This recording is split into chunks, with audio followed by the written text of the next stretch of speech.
दोस्तों, क्या आप जानते हैं बुध हमारे सोलर सिस्टम का सबसे छोटा ग्रह है और हर एक बीतते दिन के साथ ये और ज्यादा छोटा होता जा रहा है। और क्या आपको पता है, जुपिटर यानी बृहस्पति आकार में इतना बड़ा है कि इसके अंदर हमारे सौर मंडल के बाकी सभी ग्रह 2 बार समा सकते हैं। हमें यकीन है आपको ये बातें पहले से पता नहीं होंगी। इसका कारण यह है कि पूरे सौर मंडल में सिर्फ पृथ्वी ही हमारा ग्रह है और हम बस इसी के बारे में जानते हैं। लेकिन क्या आपने कभी सोचा है कि सौर मंडल के बाकी ग्रहों की जमीन, वहां का वायुमंडल, हवा, पानी और तापमान कैसा है और इन अलग अलग ग्रहों से हमारा सूर्य कैसा दिखाई देता है? आज हम आपको सौर मंडल के सभी ग्रहों की एक ऐसी सैर कराने वाले हैं जिसके बाद आप इन्हें कभी भूल नहीं पाएंगे। साथ ही हम आपको एक एक ग्रह के रियल तस्वीरें और फुटेज भी दिखाएंगे ताकि आप इनका असली रूप देख सकें। इसलिए वीडियो को अंत तक जरूर देखिएगा। दोस्तों, हमारे सौर मंडल में कुल 8 ग्रह हैं जिनके नाम mercury Budh, Venus Shukra, Earth Prithvi, Mars Mangal, Jupiter Brihaspati, Saturn Shani, Uranus Arun और नेपच्यून यानी वरुण है। चलिए अब एक एक करके इन सभी प्लैनेट्स की सैर पर चलते हैं। सबसे पहले बात करते हैं मरकरी की, जो सभी ग्रहों में सूर्य के सबसे ज्यादा नजदीक है।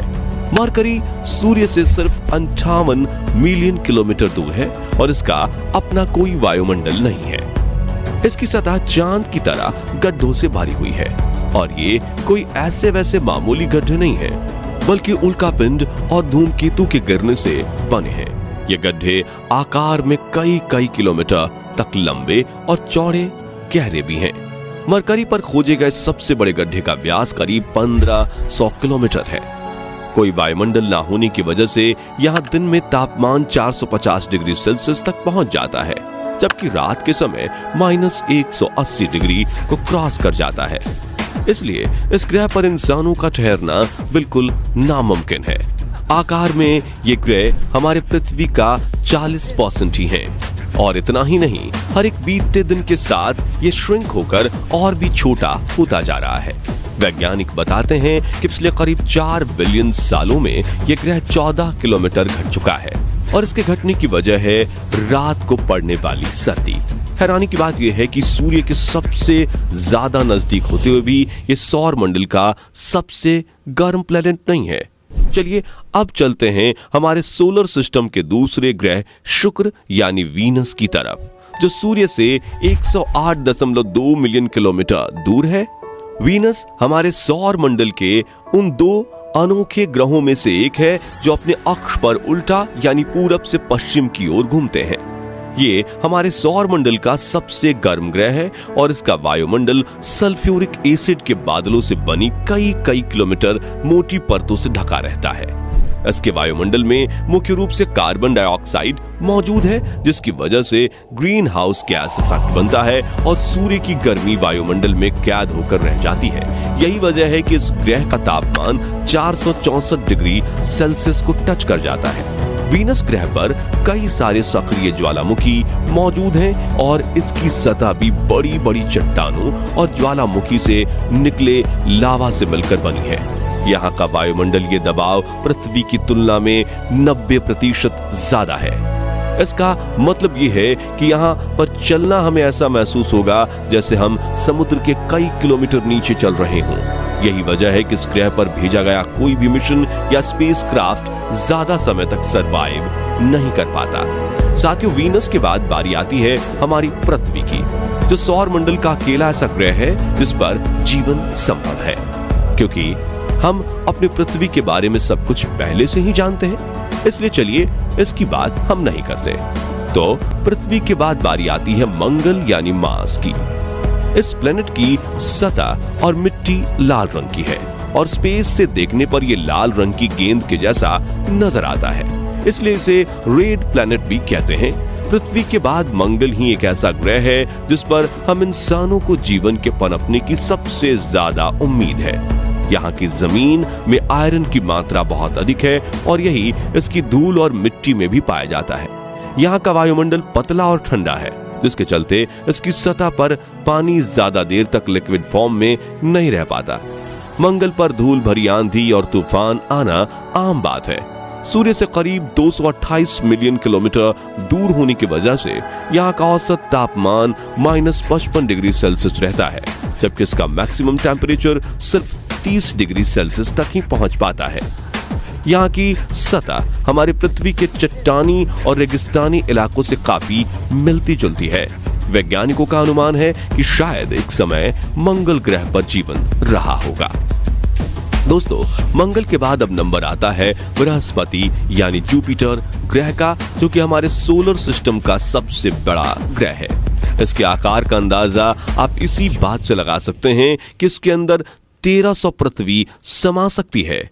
जुपिटर एक गैस जायंट है, जिसका मतलब है कि यह कोई ठोस सतह वाला ग्रह नहीं है, और यह ग्रह सिर्फ गैस है और उसमें मौजूद तरल से मिलकर बना हुआ है।